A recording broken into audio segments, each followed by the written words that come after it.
mock draft. The first running back he has going off the board is Najee Harris to the Pittsburgh Steelers, number 24 overall. Harris, the number 1 ranked running back in the class, according to Ryan Wilson, with Travis Etienne right behind, then a couple of Tar Heels, and Kenneth Gainwell of Memphis.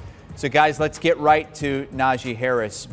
B-Mac, are you in agreement that Harris is number 1 at this point?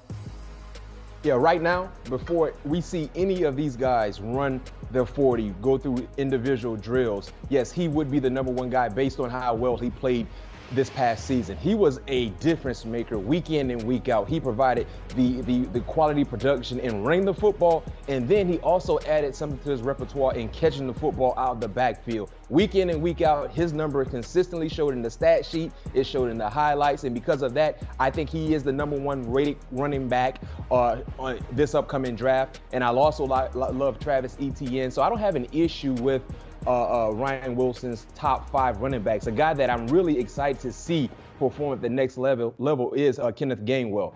Didn't play this past season, but if you look at what he did in 2019, he was an explosive player. He's a big-time playmaker, and I think he is the best pass-catching running back that will be available in this upcoming NFL draft. Yeah, and I actually like Ryan's rankings a lot there. I think those are the top 5 backs. And sending Najee Harris to the Steelers is almost like Wilson was thinking that Ben Roethlisberger would be sticking around for another year, because that's the kind of draft pick you would make to help your starting quarterback, is to give him a few more weapons. And you look at Najee Harris's measurements. Look, he is 6'2", 230 pounds, way bigger than the other 4 backs that we have there listed as the top 5, and that's getting up there with Derrick Henry size. Derrick Henry is about 6'3", 240, and we see what he has done at the NFL level. It's not easy to just run people over, stiff arm them out of existence, but we see Derrick Henry do that, it seems like, at least once a week. And so if you can bring someone Harris's size in the NFL and put him in your backfield, all of a sudden, that's who the defense is focusing on. That can open up things for your passing game. So, there haven't been a lot of first-round backs who have been game changers, but it feels like Najee Harris could be one of those players that ends up doing that. Yeah, each of the last 2 NFL drafts, there have only been 1 running back taken in the first round in the draft the last 2 years. Let's move on to number 2, and it's Travis Etienne. I know Pete Prisco really likes him. I think Pete might rank him number 1 because of what he can do in the passing game and just how his game correlates to the NFL game right now. But B-Mac, are you at all concerned about how much they used him in college? I mean, he already has about 800 touches under his belt in this day and age of really checking those tires on the running backs to make sure the tread is still good. I'm not concerned at all, and here's why. When you look at most NFL offenses, they have a dual-like threat in the backfield. You may have a featured guy, but now when you look at featured running backs in the National Football League, they tend to split time or split carries with another running back. So because of that and the flexibility that most offenses have, I don't have an issue with the wear and tear that we've seen throughout his collegiate career there at Clemson. He's an explosive player. He's a guy that can turn a 5-yard run into a 40 or 50-plus yard run. And he has been a quality guy catching the football out of the backfield. And now you look at NFL offenses, Chris, you better have a running back that can catch the football out of the backfield at any given time. And he provides that element. He provided that element for Clemson. I think because of that, he will be a hot commodity when you look at the NFL draft. I've got a couple more backs at 3 and 4 that are in the ACC as well, and they're both on the same team. But let's start with Javonte Williams of North Carolina, John, who led the nation in broken tackles.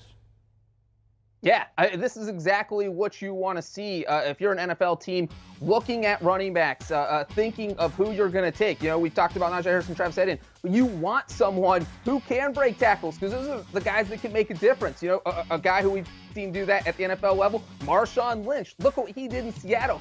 That's the kind of running back who can change the complexion of the game, who can fire up an offense, who can leave a defense completely dispirited. So it is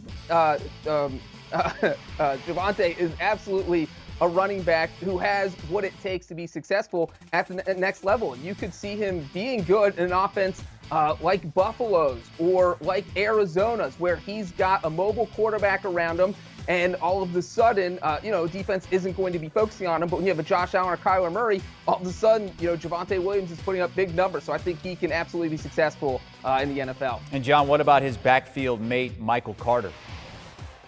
Yeah, I mean, we saw both of these guys just have absolutely successful careers. And that's something you don't see in college too often, is where you have two guys in the same backfield at the same time have so much success. And that's what we saw with Javonte Williams and Michael Carter. I think one thing about Michael Carter is that, look, he's a weapon in both out of the backfield and catching passes out of the backfield. And that's what you really have to be able to do to thrive in the game right now. And so, I think either one of these guys would be is going to be a difference maker in the NFL. All right, let's move on to a guy that did not play last season. Memphis's Kenneth Gainwell opted out, but BMAC over 2,000 yards from scrimmage in his last season in 2019. What have you seen from him?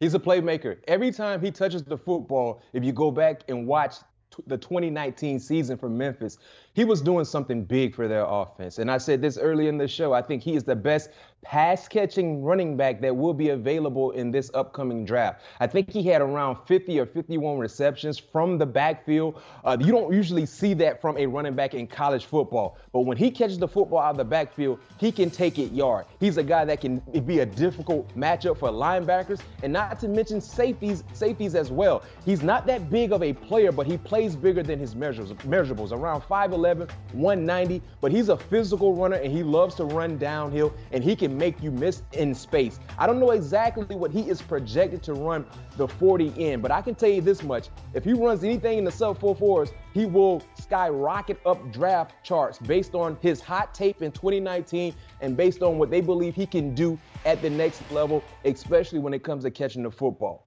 All right, you can find running backs late in the draft. You can also find running backs off the scrap heap. I mean, last year, James Robinson wasn't drafted. Jacksonville picks him up, and he runs for over 1,000 yards. Let's start with you, John. Who is your running back sleeper in this class? Chris, I am going to go with Jarrett Patterson from the University at Buffalo. Now, I'm not sure he qualifies as a sleeper because he led FBS in rushing yards with nearly 180 per game.